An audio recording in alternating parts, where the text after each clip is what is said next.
I'm Mitchell Stoberl, and this is ECE 461 Control Systems at NDSU, homework number 11, question number 3, implementing a T or toggle flip-flop in PicoSoft 6 PLC ladder logic.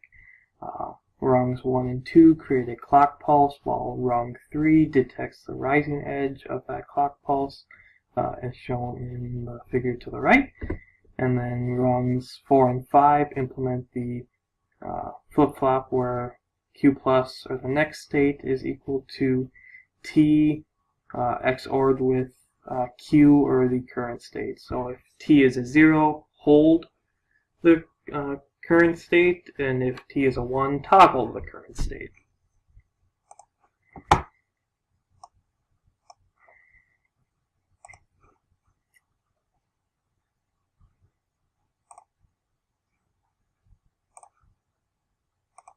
So 0, 0, output a 0. 0, 1, output a 1. 1, 0, output a 1. 1, 1, output a 0. Question 4, implementing the following function, y is equal to a and c, or a and d, or a and not b, or b and c and d in PCL ladder logic using PicoSoft 6 software. So right now we have a and not b, outputs a 1. A and C, outputs a 1. A and D, outputs a 1. B, C, and D, outputs a 1. And that's the function. Questions numbers 5, 6, and 7, implementing a stoplight in PLC ladder logic using PicoSoft 6. The first transition will turn the green light on for 10 seconds, as well as flashing the yellow turn arrow on and off every 500 milliseconds or 0.5 seconds. The next transition will turn on the yellow light and yellow turn arrow for 3 seconds, and the last transition will turn on the red light for 10 seconds. And then I also put in a loop back to the beginning, and as well as a start and reset buttons.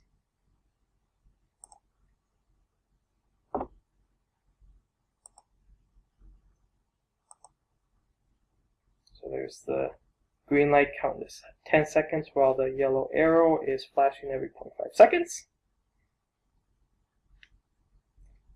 And then the yellow light for 3, and the yellow arrow, and the red light for 10 seconds. And then that will eventually loop back and start the process all over again.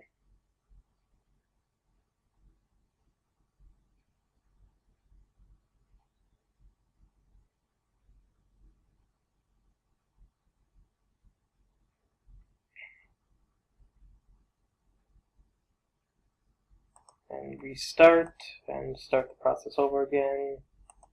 Same.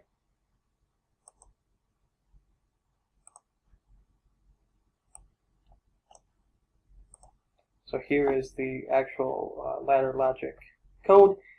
So when the start button is pushed and the reset button is not pushed and the yellow light is not on, turn on the green light, start the on delay 10-second green light timer, as well as start the yellow arrow light flash for every 0.5 seconds. And then while that flasher is on, turn on the yellow arrow light, and then this green light output is just the feedback to keep it on. And then the next part is when the green light timer is done, and the reset is not pushed and the red light is not on, turn on the yellow light, turn on the yellow light timer for 2 seconds on delay, and also actually turn on the yellow arrow light, and then the closed loop feedback for the yellow light to keep it on, and then the kind of last transition when the yellow light timer is done, the reset button is not pushed, and the green light is off. Turn on the red light, start the red light timer for a 10-second on delay, and then the red light feedback to keep it on again, and then when the red light is done, I'll go back to the beginning and start the program all over again.